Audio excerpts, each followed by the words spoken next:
白袍高血压，我们先讲，就是你在诊间量的时候就比较高，那你可能是因为看到医护人员，然后你可能比较紧张，然后在家里量的时候就没有什么问题。那这个时候我们就是他们在研究发现，就是说这些族群虽然说它的心血管风险没有真正的高血压的病人那么高，但是它还是比一般没有高血压的族群，它的心血管事件风险还是来得高的，就是它特别敏感，可以这样解释吗？就是说它的血管收缩的情况特别的敏感。对对对，然后可能也比较容易紧张，比较容易焦虑的，或者说它是睡眠状况比较不好的那些族群，也是比较容易会有这种白袍高血压的情形。一般来讲的话，我们会第一次量，你可以先再等个3分钟，然后再量第二次。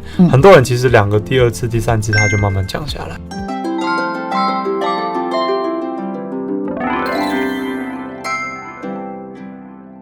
嗨，大家好，欢迎收听今天的听医生的话，我是节目主持人李雅媛哦。我今天要跟大家聊的是高血压这个老话题，不过我今天聊的高血压跟平常的高血压不太一样。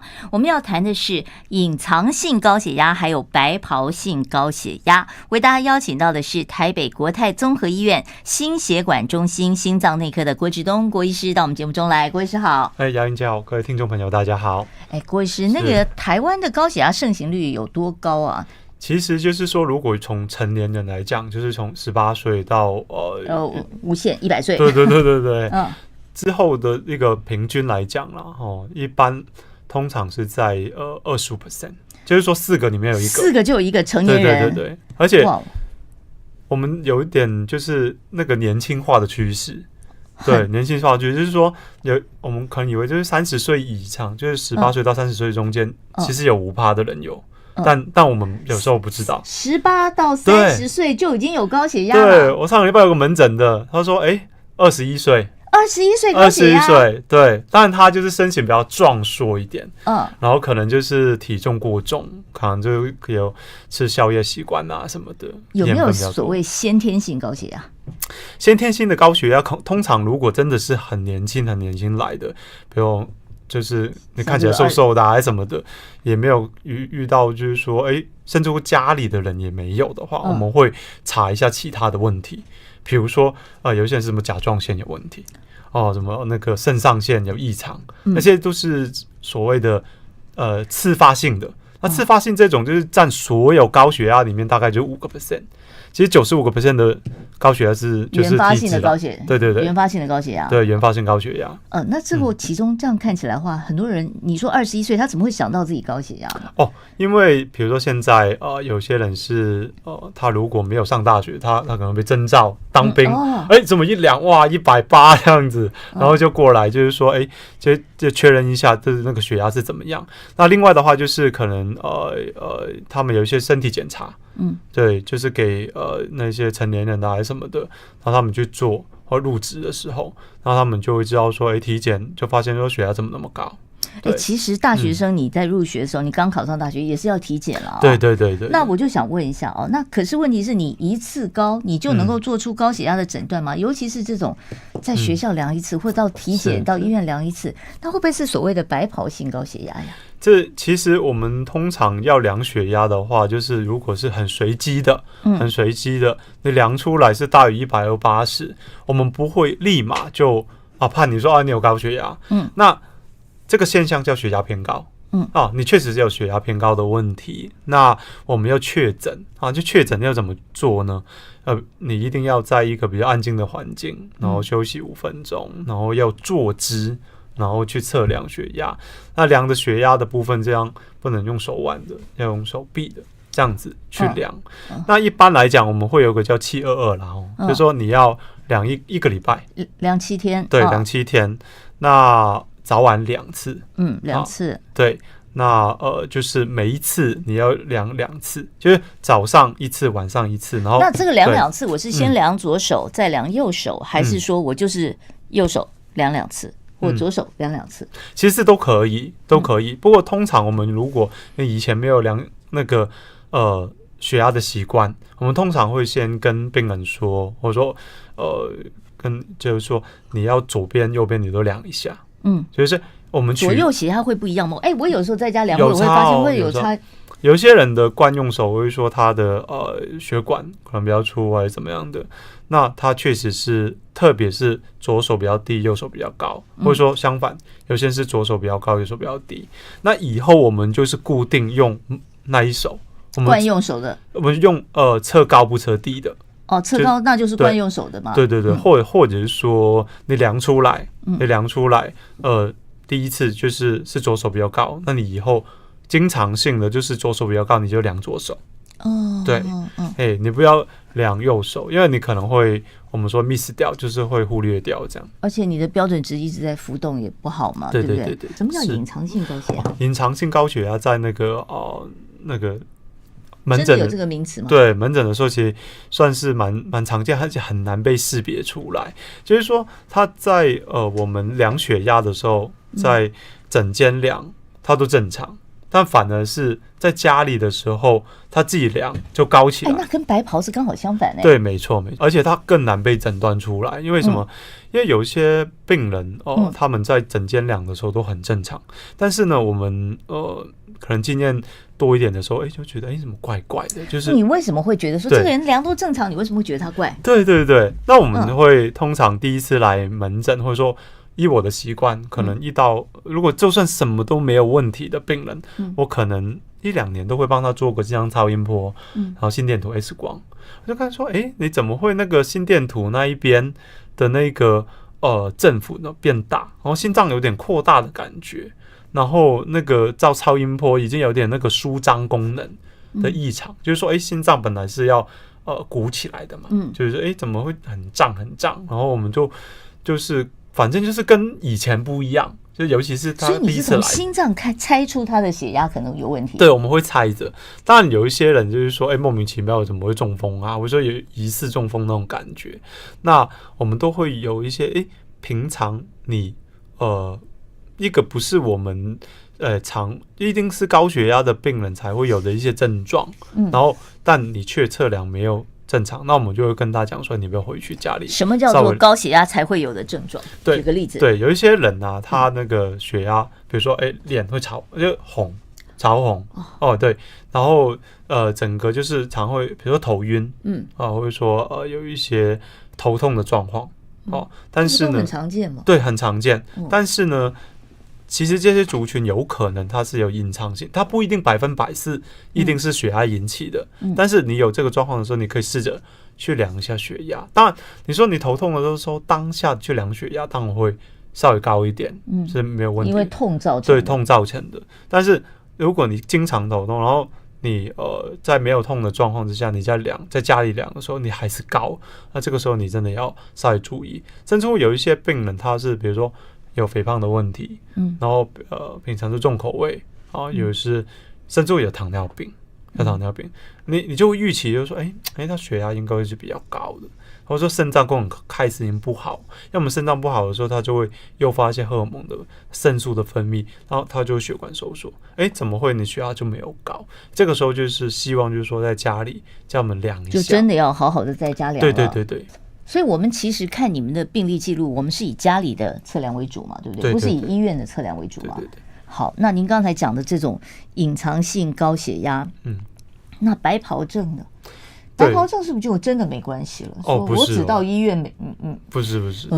这个我就是白袍症的患者呀！我一到医院，我血压就飙，我回家量就好端端啊。它当然就是说，因为这个隐藏性的高血压跟白袍的高血压可能就是有点相反的那白袍高血压，我们先讲，就是你在诊间量的时候就比较高，那你可能是因为看到医护人员，然后你可能比较紧张。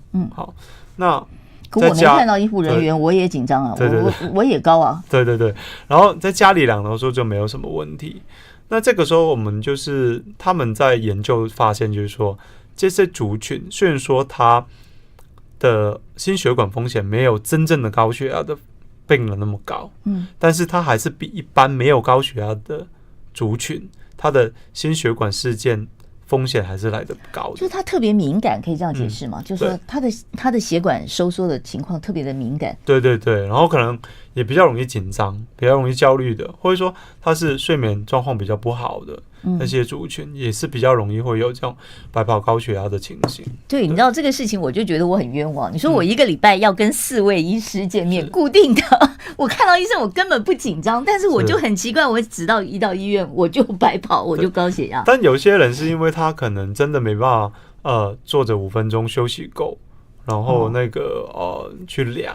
对，一般来讲的话，我们会第一次量，你可以先再等个3分钟，然后再量第二次。很多人其实量个第二次、第三次，他就慢慢降下来了。我是不会这样的，我是一直在都是很高，就是。那我要问一下，既然明知为这个隐藏性的高血压那我们需不需要就是因为像你看，你要心脏，你说心率的问题，你会背一个什么24小时心电图，甚至有什么72小时心电图。那我们现在如果要知道我有没有所谓的隐藏性高血压，我到底回家我一天要量多少次啊？然后如果我半夜血压飙高，我怎么知道啊？是，首先我们就是想说，我们先还是做基本的722，就是说一个礼拜7天，早晚各2次，然后我们去做一个自我的记录。那如果真的有2次超过140。然后舒张压就收缩上面那个上压。你所谓的是一天2次，还是说我7天内出现2次过高？7天内，7天内有2次。对，超过140跟90，就下面那个大于90，其实就有可能就是所谓的隐秘性高血压，甚至我已经可以确定了你有高血压的哈。那当然，如果真的要再确认，就是说你哪一个时段，比如说是不是半夜，因为有些人是。他有睡眠呼吸中止症，他这个也是会让血压升高。那你什么所以你打呼的时候就是在血压在升高的。对，没错。因为正常的生理节律是白天是比较高的，清醒的时候比较高，睡觉的时候比较低。跟姿势有没有关系？我平躺着跟我坐着有差吗？有差，站着的时候会比较高一点，然后你平躺的时候会比较低啦。对。那所以坐着的时候是比较平均的，一般来讲，就是说你睡觉的时候，你的副交感上来，交感神经火就是会比较被压下去的时候，血管应该是放松的。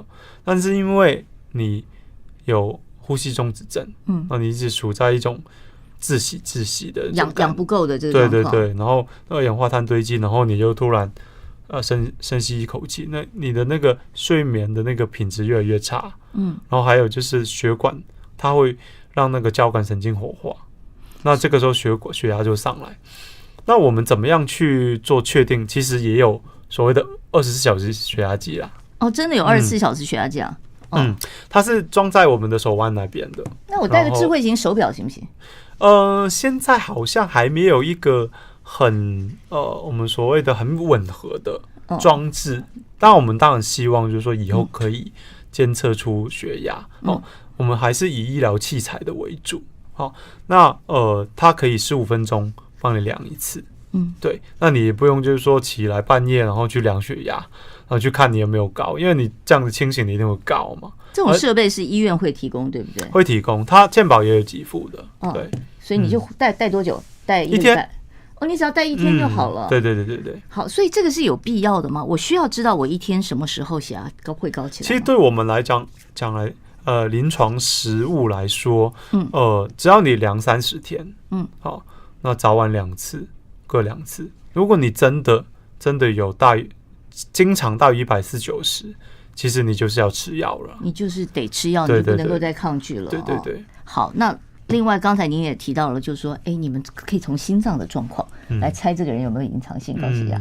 好，那我们问题是我们在家不会去没事就去做个心脏超音波呀。是。那可是我们的血压计上会有收缩压、舒张压跟心跳，这3个数据摆在一起，我可以读出什么问题？其实一般来讲，血压的部分如果你是55岁以前的族群，大于140-90，一般来讲就是有高血压。但有些人呢，年轻的人他是可能120几、110几，但是他舒张压80几，快90。舒张压高也不行啊？对，舒张压高也不行。为什么呢？因为我们都会跟他们讲说，是不是运动不够啊？对，他会暗示你的那个舒张压。好像我们刚才讲到，就是说我要找隐藏性高血压，我要知道我一天到底什么时候血压高哦。那一般人，他的一天24小时当中，什么时候血压最高？是一般来讲的话，我们会有身体里面有2个峰值啊，一个就是早上起来，早上起来大概8、9点的时候，我们那个肾上腺分泌。那个时候会比较高一点。那再来的话就是下午4、5点，下午4、5点，对，也会有比较高。但正常的人他是不太会超过140、90的哦。如果你在那段时间量血压，你还是量出140、90，是不正常的，是不正常的。哦，不，你不能想着说我是因为我8、9点量，所以我才会高。是，不能这样子。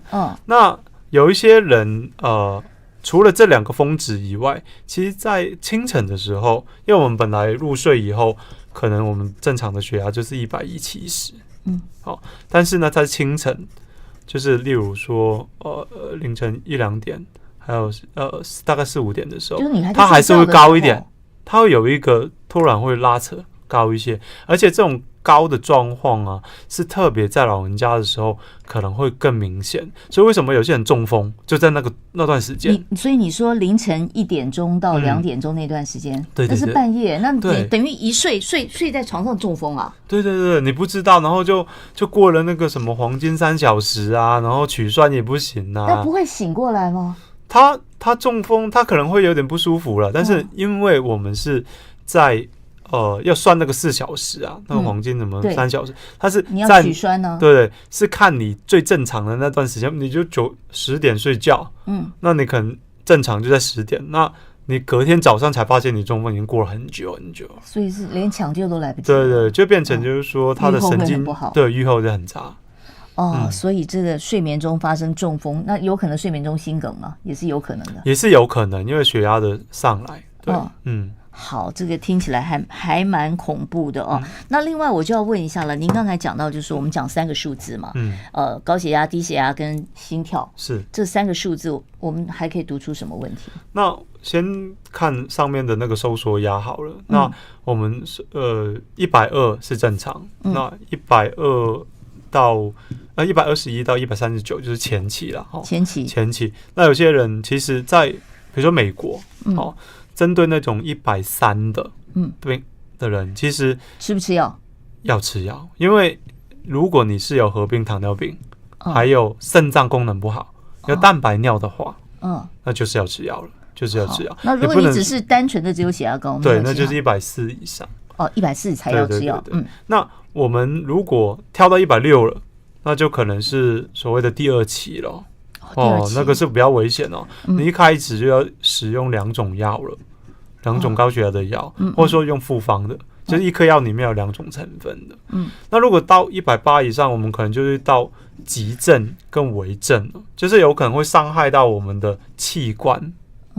所以不要说偶尔180是要送急诊的，对不对？就是如果你有一些症状，你最好就要去急诊那边看一下，比如说开始头痛，或者是会眼睛黑一片，或者是有点晕倒那种感觉，或者是说胸口闷闷痛痛的，呼吸困难，那这个时候就要去急诊。那如果是超过180，但是没有症状，很多人到180没症状，对，还是要看门诊。好，要尽快挂个心脏跟门诊去看一下。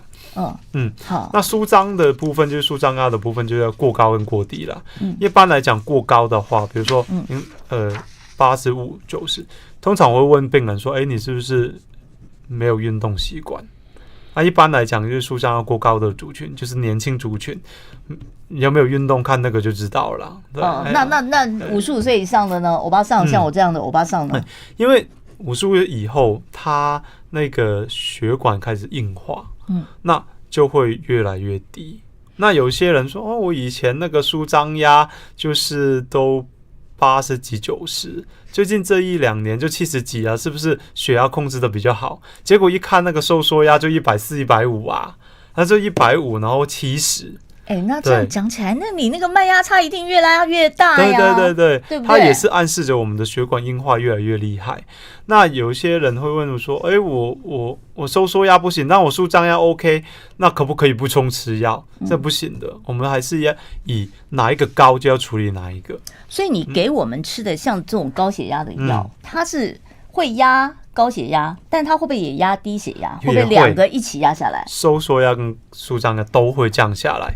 那有一个族群就很麻烦了，它收缩压不是很高的，然后可能120几，但是它舒张压很高，怎么办？对，因为我们通常一颗药就降收缩压10，然后舒张压5，那你硬要把那个舒张压降下来，但收缩压就会降到可能100几。甚至会有90几，那怎么办？对，这个时候病人就会一直说我头晕不舒服，然后疲倦，对，全身疲累这样。那其实还是要用药物去处理，我们会稍微试着减量，但同时我们希望病人是要配合什么？饮食，不要吃太咸，因为舒张压跟我们的盐分摄取非常有关系。有些人会觉得说我没有吃咸的但我很爱吃糖醋的那个是那个番茄酱里面盐巴超多，讲的就是我呀，最喜欢吃糖醋排骨了。那会说有一些腌的东西，对他不知道的，对，那甚至乎喝火锅的汤因为越煮越久，那个盐味就不知道。但其实他们那个煮汤的时候，那个盐巴会被食物吸收。对，而且你知道有一个很特别的现象，就是你吃很烫的东西，你不觉得它咸，是。然后可是你等它放凉，你就知道这么咸。对，麻辣锅什么的那一些的，因为它有辣味，有其他的味道，然后去麻痹你的那个舌头。对，所以这个是很困难。第二个就是要降舒张压的话，就是运动啦。刚才有讲到饮食、运动去做着手。另外的话就是压力的部分，还有睡眠。那另外就是像夜尿或者是白天精神不好，有没有可能是我晚上血压突然飙高，我自己不知道？对，有可能。有些人他是有那个睡眠呼吸中止症，甚至乎有糖尿病的时候，他那个自律神经它会失调。对，晚上特别容易跑厕所。对，因为可能血糖的问题或者说影响到那个交感副交感的一个转换。那你常常起来，晚上我会讲到就是说170嘛，那这种病人不行因为你清醒的时候交感神经就要帮忙你，不然你就会跌倒，你就会摔倒你就不清醒。所以长期晚上的时候血压偏高，也会导致于说他白天的血压也会慢慢的往上。这个时候我们就是要知道说是不是有隐秘性的高血压，因为它除了这个以外，它还会影响到有些睡眠呼吸中止症，会影响到你白天的精神。对，你的精神会比较低落，那你可能就是会没有办法做事情。对，有很多人说我明明就睡了，我也睡了好像7-8个钟头，可是我起来就是累睡不够。好，所以这个你就要怀疑说你是不是有隐藏性的这个。对。好，那这个有隐藏性高血压，我看了一个报道，前几天在那个联合报那边看到，他说他的心血管的疾病发生率跟死亡率还会特别的高，为什么？对，因为平常你可能去医疗院所的时候都要量血压，都正常，当然医生就不会开血压药给你但其实你平常就处于一个高血压的状态。那这个时候尤其是晚上我们要讲到就晚上本来应该是血压是偏低的，但是因为拉高的状况，你又没有症状，你又没有去就医，这个时候不是心肌梗塞、中风发生的时候，它的预后就更差，尤其是你没有用药控制，那发生事件又不知道，当然它的那个预后就不好了。所以当你怀疑说你有隐藏性高血压，比方说你晚上有睡眠呼吸中止，是然后或者是你有一些心脏方面的问题，或者是肾脏方面的问题，是就需要去先检测一下，你有没有所谓的就是要带那个24小时的监测，或者说先在家里自己先量。对，先量几天，然后至少要抓出那个隐藏性高血压。对，那反过来讲，白袍症，它是我到医院才高那医生也，然后你跟医生讲说我有白袍症，医生就说好，那我知道，就不会开药给你那白袍症它后来会变成真正的高血压吗？那白袍症是我需不需要预先来吃一些血压药来预防将来真的发生比较严重的高血压？好，首先就是说，我们要知道说它本身的这个白袍症是有没有非常非常严重。比如说，什么样叫严重？对，就是你平常真的在家里量都很正常的，甚至不同时间量就是睡前，什么洗完澡啊。中午啊，那一些的3餐前量，其实都很正常，只是到医疗院所的可能3个月里面只有那一天发生就比较高的。那这个时候，当然药物的介入是比较不需要那么严谨的。但其实如果有一些人是他自己以为是白袍，但其实在平常在家里量，我们不同时间量的时候，其实它已经有点高的趋势。比如说，有量到130、80几，这个时候其实它就是可能会有它已经开始发展成高血压了。然后本身如果有合并糖尿病、蛋白尿，甚至乎有一些我们在一些检查上面看到什么左心室肥大啦，还有什么像超音波的异常，其实还是可以使用一些轻微的药物把血压再控制的比较严格一点。那你说使用一些轻微的药物控制，那是长期用药吗？还是说有标起来才用？其实不管是有停药机会吗？哪一个病人其实高血压的药你要停，我们都可以帮你停，但是停了以后，它就是会回到你原先的状态，对原先的状态。那这种伤害就会等于说，我们今天他有已经开往这个并发症的路上，我们吃药是怎么样？就是帮你踩刹车，对，它会减速，它不会停，因为你年纪还是会越来越高嘛。但是呢，这个速度可能会很缓慢，只要一停药，就等于说我们的刹车就松开了，那它就会按照它原本的周状动脉硬化的进展加速，甚至乎有一些人大吃大喝，然后什么酗酒啊，吃很咸，就等于踩油门啊。踩油门，你的血压就会越来越高。是，其实你就知道这是为什么那么多人第一次会非常抗拒吃血压药，因为觉得我今天跟这个药沾上了边，我就一辈子戒不断了。就确实是如此嘛，对不对？对，但对我们来说，如果你是比较年轻的族群，然后你现在的血压在140、150上下游走，然后你搞不好你终身可能吃1颗药就好了，或是半颗。但如果你现在不控制，你加速了这个周状动脉硬化的进程，那你可能以后年纪再长一点，10年后你可能会吃了3颗药、6颗药，那你可能我觉得会得不偿失。在临床上面，我们也有遇到一些病人，他没有高血压，他就是开刀的时候去量血压，在医院那边比较高，那回到家也比较高。那后来我们开了一些药给他，可能就是1颗这样。那他吃了3个月以后，确实降下来，都在170。那我们就减到半颗，他都控制还不错。搭配说他有运动饮食的，他知道说他真的血压有点偏高，运动饮食以后，我们在门诊上面也确实有一些病人，他定期回诊，但他没有在吃药。他还是可以停药的是，这跟他年龄有没有关系？像你刚刚讲那种21岁就发现高血压的，我有没有机会就整个逆转了？我就以后可以不要再吃药了。对，当然我觉得在年轻的比较多啦。但如果是年纪长一点的，你早期发现用比较轻的药吃，甚至会有一些药是跟那个胆固醇的药一起吃，那你也没有增加颗粒数啊。好，所以呢，就是该吃药的时候你就不要铁齿哦，你该吃还是要吃哦。